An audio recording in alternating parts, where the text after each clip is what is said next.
अब देखो स्टूडेंट्स, ये सिर्फ आपकी प्रॉब्लम नहीं है। अब जैसे बहुत सारे स्टूडेंट्स हैं जिनको ये कंफ्यूजन रहता है कि मेरे को 2 आंसर लग रहे हैं या फिर 3 आंसर लग रहे हैं, तो इनमें से कौन सा आंसर करेक्ट है। एग्जाम्पल के तौर पर जैसे आप लोग चेक कर सकते हैं, ये जो फर्स्ट क्वेश्चन है, improvement has been in dash, तो यहाँ पे आपका आंसर बैटरी आएगा या फिर टेक्नोलॉजी आएगा, बिल्कुल समझ नहीं आएगा। उसी प्रकार से जो सेकंड आंसर है, however despite these improvement the limited number of dash remain a challenge. यहाँ पे चेक करिए, सारी की सारी सिंपल लैंग्वेज में मैचिंग हो रही है। तो ये देखिए, चार्जिंग पॉइंट्स आएगा, रूरल रीजन्स आएगा या फिर इंफ्रास्ट्रक्चर आएगा, समझ नहीं आ रहा है। उससे भी ज्यादा खतरनाक क्वेश्चन ये वाला है, extraction of materials such as dash raises ecological concerns. यहाँ पे देखिए एक्सट्रैक्शन भी दिख रहा है, लेकिन यहाँ पे 2 मटेरियल लिखे हुए हैं इसने, लिथियम और कोबाल्ट। इन दोनों में इतनी ज्यादा कंफ्यूजन है, स्टूडेंट कंफ्यूज हो जाएगा, उसको समझ नहीं आएगा कि दोनों में करेक्ट आंसर कौन सा है। तो स्टूडेंट्स, ये जो कंफ्यूजन है कि कौन सा आंसर आएगा कौन सा आंसर नहीं आएगा, इसको दूर करने के लिए एक एग्जाम्पल के साथ समझते हैं। और मैंने आपको समझाने के लिए एक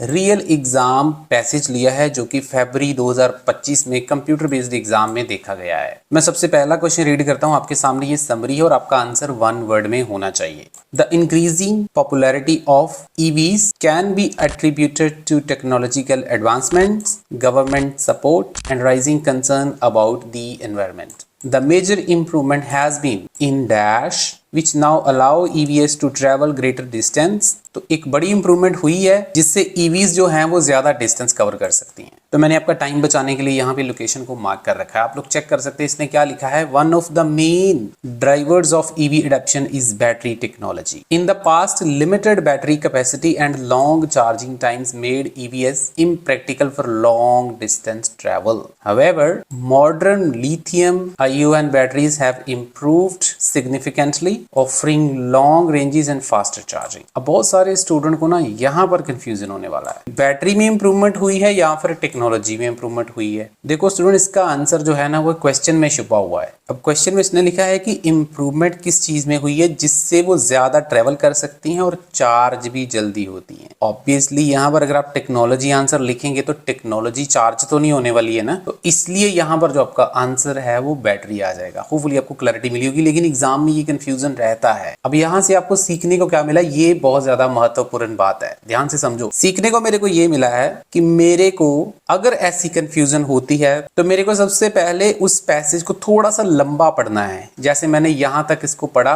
तो मेरे को क्लैरिटी मिल गई कि बैटरी जो है वो ज्यादा रिलायबल आंसर है। उसी प्रकार से मेरे को क्वेश्चन को भी पूरा रीड करना है, जब तक फुल स्टॉप नहीं आता है तब तक आपको रीड करना है। तो यहां से देखो, डिस्टेंस भी कवर करता है जल्दी और जल्दी चार्ज भी होता है, तो डेफिनेटली यहाँ पे टेक्नोलॉजी जो है वो ऑटोमेटिकली एलिमिनेट हो जाएगा। इसी बात के ऊपर स्टूडेंट्स आपको इस वीडियो को लाइक करना है, शेयर भी करना है और चैनल को भी सब्सक्राइब कर लेना है अगर आपने फर्स्ट टाइम हमारे चैनल के ऊपर विजिट किया है, क्योंकि ऐसी एक्सप्लेनेशन और ऐसी इंफॉर्मेटिव वीडियोस सिर्फ यहाँ पे मिलने वाली। अब हम आगे बढ़ते हैं और चेक करते हैं कि दूसरे क्वेश्चन में कैसे उसने कंफ्यूजन क्रिएट करी है। Despite these improvements the limited number of dash remains a challenge particularly in rural areas. इन सारी इंप्रूवमेंट के बावजूद क्या चीज जो है वो एक चैलेंज रहती है, खास तौर पर रूरल एरिया। अब ये देखो, बहुत क्लियरली आपको लोकेशन मिल जाएगी, कोई इधर उधर नहीं भागना पड़ेगा। डिस्पाइट दीज एडवांसमेंट्स मतलब वो जो इंप्रूवमेंट वाला पार्ट था, several challenges remain. One of the major is availability of charging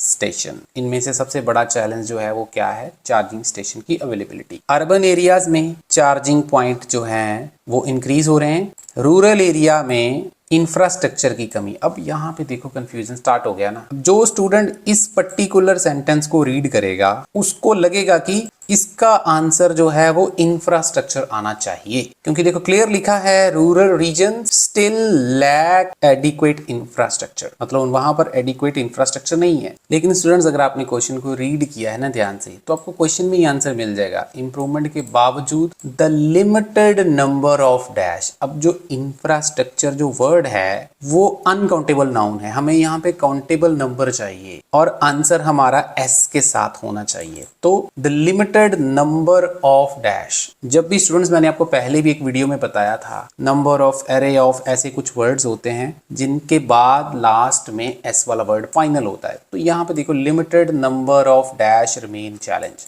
particularly in rural area. और यहाँ पर ही एक एवरेज स्टूडेंट जो है फंस जाएगा, सीधा सीधा जाके इंफ्रास्ट्रक्चर आंसर लिख देगा। Answer is wrong. आपका आंसर जो है वो चार्जिंग स्टेशन होना चाहिए। अब यहाँ पर भी कंफ्यूजन है, क्योंकि अगर आप चार्जिंग स्टेशन दोनों वर्ड लिख देंगे तो आपका आंसर गलत है, क्योंकि आपका आंसर वन वर्ड में होना चाहिए। तो चार्जिंग जो है वो ऑटोमेटिकली एलिमिनेट हो जाएगा, क्योंकि वन वर्ड हमें आंसर चाहिए, तो स्टेशंस आ जाएगा। स्टेशंस जो है वो आपका बिल्कुल करेक्ट आंसर आ जाएगा। इसी बात के ऊपर आपको एक लाइक भी छोड़ना है और कमेंट करके मुझे बताना भी है कि आपको मेरा पढ़ाने का तरीका कैसा लग रहा है, आपको समझ आ रहा है, नहीं आ रहा है, आपको किस प्रकार के, किस टॉपिक के ऊपर और ज्यादा वीडियोस चाहिए। बनाने के लिए रेडी हूं, लेकिन आपको कमेंट करके बताना पड़ेगा। सारी स्किल्स हमने अपने क्रैश कोर्स में कवर कर रखी हैं, चाहे एकेडमिक का पेपर है, जनरल का पेपर है, तो आप लोग हमारा ये 8 घंटे का क्रैश कोर्स बाय कर सकते हैं, जिसमें आपको ये सारे फीचर्स मिलने वाले हैं जो आपको स्क्रीन के ऊपर दिख रहे हैं। 8 घंटे की वीडियो में मैंने टिप्स और स्ट्रेटजी सारे मॉड्यूल को तो कवर कर ही रखे हैं, लेकिन उसके साथ साथ आपको रियल एग्जाम की जो प्रेडिक्शन है चारों के चारों मॉड्यूल की, जो आपको स्क्रीन के ऊपर भी दिख रही है, सारा कुछ आपको जो है मिल जाएगा। अगर आपका एग्जाम पेपर बेस्ड वाला है तो उसका प्राइस 1999 रहेगा, और अगर आपका एग्जाम कंप्यूटर बेस्ड है तो आपको 3000 इसके चार्जेस पे करने पड़ेंगे। नंबर आपको स्क्रीन के ऊपर दिख रहा है, हमारे साथ कांटेक्ट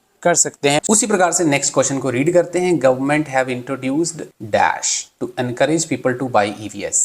तो गवर्नमेंट ने कुछ इंट्रोड्यूस किया है लोगों को इनकरेज करने के लिए, ताकि वो ईवीज को बाय करें। और जो भी गवर्नमेंट ने इंट्रोड्यूस किया है उसमें फाइनेंशियल बेनिफिट्स भी हैं और ड्राइविंग रेस्ट्रिक्शंस भी हैं। तो ये थोड़ा सा इजी है, यहाँ पर आपको मिल जाएगा। ये देखो, प्रमोशन वगैरह आपको दिख रहा है। मैनी का मतलब है गवर्नमेंट्स, ये जो पीछे उसने गवर्नमेंट्स वर्ड्स यूज किया था, आगे उसने वहां पर उसको मैनी लिख दिया। Offer financial incentives such as tax rebates, subsidies and free charging infrastructure. तो देखो, यहाँ पे ना एक एवरेज स्टूडेंट के लिए थोड़ी सी प्रॉब्लम हो जाएगी कि रिबेट्स आएगा, सब्सिडीज आएगा, या फिर ये वाला इंफ्रास्ट्रक्चर आएगा। तो देखो स्टूडेंट्स, ये जो है सच एज, ये एग्जाम्पल है इंसेंटिव्स की। तो मतलब अल्टीमेटली गवर्नमेंट ने क्या किया है, गवर्नमेंट ने इंसेंटिव स्टार्ट किए हैं, और वो जो इंसेंटिव्स हैं उसकी आगे उसने एग्जांपल दे रखी है कि वो किस किस फॉर्म में आपको मिल सकते हैं। रिबेट मिल सकती है, सब्सिडी मिल सकती है, ये सारी चीजें। तो ये जो थर्ड नंबर आंसर है, इसमें आपका इंसेंटिव्स आ जाएगा। अब हम बढ़ते हैं सबसे ज्यादा कंफ्यूजिंग क्वेश्चन की तरफ। ध्यान से समझो यहाँ पर क्वेश्चन को। पहले बहुत ही क्लियर है कि ईवीज के बेनिफिट्स तो हैं, लेकिन फिर भी इसके एनवायरमेंट के ऊपर कुछ पॉजिटिव इंपैक्ट नहीं है। क्या है उसको आगे बताया है।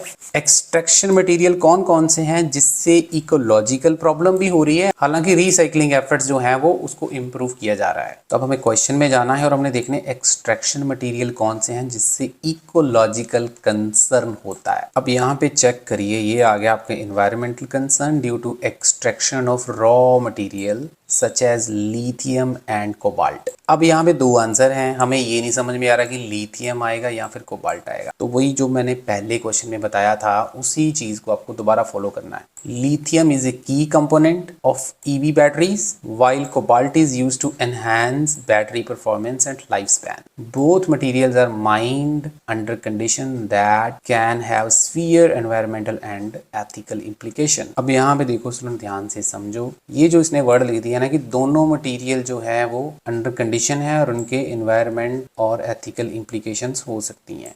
लेकिन हमारा आंसर एक्चुअल में आएगा क्या, लिथियम आएगा या कोबाल्ट आएगा? तो यहाँ पर स्टूडेंट आपका आंसर लिथियम आएगा, क्योंकि लिथियम जो है वो एक की कंपोनेंट है बैटरीज के लिए। कोबाल्ट जो है वो बैटरी की परफॉर्मेंस को इम्प्रूव करता है। तो क्योंकि हमारा आंसर जो है वन वर्ड है, हालांकि आंसर यहाँ पे दोनों ही आपके सूट करते हैं, लेकिन अगर आपको एक आंसर चूज करना पड़े तो डेफिनेटली आप लिथियम की तरफ ही जाएंगे, क्योंकि वो एक की कंपोनेंट है ईवी बैटरीज के लिए। कोबाल्ट जो है वो सिर्फ परफॉर्मेंस को और लाइफ स्पैन को एनहेंस करता है। तो इसलिए जो ज्यादा कंसर्न है एनवायरमेंटल, वो लिथियम की वजह से। हालांकि इसने यहाँ पर लिखा हुआ कि दोनों ही ऐसे हैं जिससे एनवायरमेंट कंसर्न हो सकते हैं, लेकिन अगर दोनों में से एक को चूज करना हो तो आपको लिथियम की तरफ जाना पड़ेगा। हालांकि ये दोनों आंसर भी पॉसिबल हो सकते हैं, अब एग्जामिनर की मर्जी है कि वो आपको ऑप्शन देता है या नहीं देता है। कई बार आपने देखा कुछ रीडिंग में आपको दो आंसर भी लिखे होते हैं कि ये भी आंसर हो सकता है, ये भी आंसर हो सकता है। अब हम बढ़ते हैं हमारे लास्ट आंसर की तरफ। In the future innovations like dash charging station में further enhance sustainability of EVs. तो इनोवेशंस किस चीज में? Dash charging station. कौन से चार्जिंग स्टेशन में इनोवेशन होगी जिससे सस्टेनेबिलिटी एनहांस होगी? अब ये देखो स्टूडेंट्स आ गया इनोवेशंस इन रिन्यूएबल एनर्जी। अब फटाफट से स्टूडेंट क्या करेंगे, वो एनर्जी आंसर लिख देंगे। आगे इसने क्या लिखा है, such as solar powered charging station. तो देखो आंसर को छिपा दिया उसने। Could further reduce carbon footprints of EVs. The trend toward sustainable transportation is expected to continue shaping the future of mobility. तो फटाफट से जिसने भी ये एनर्जी आंसर लिखा है वो पक्का फंसने वाला है, क्योंकि हमारा जो क्वेश्चन था, दोबारा से मैं बोल रहा हूँ, क्वेश्चन बहुत इंपॉर्टेंट है, क्वेश्चन में ही आंसर छिपा हुआ था। तो यहाँ पे इसने लिखा है सोलर पावर्ड चार्जिंग स्टेशन। तो कौन से चार्जिंग स्टेशन हमें चाहिए थे, वो देखो यहाँ पे इसने लिखा डैश चार्जिंग स्टेशन। तो सोलर पावर्ड जो है वो आपका आंसर आएगा। अब सोलर अकेला भी नहीं आएगा, सोलर पावर्ड जो है वो आपका आंसर आएगा। अगर आप स्टूडेंट सिर्फ सोलर लिख देंगे तो वो भी आपका आंसर गलत है, क्योंकि बीच में देखो इन दोनों को जोड़कर एक वर्ड बना है। सोलर के बीच में हाइफन है, फिर पावर्ड लिखा हुआ है ना, छोटा सा हाइफन आपको नजर आ रहा होगा ये वाला। इसलिए जो आपका आंसर है वो सोलर पावर्ड आ जाएगा, ना कि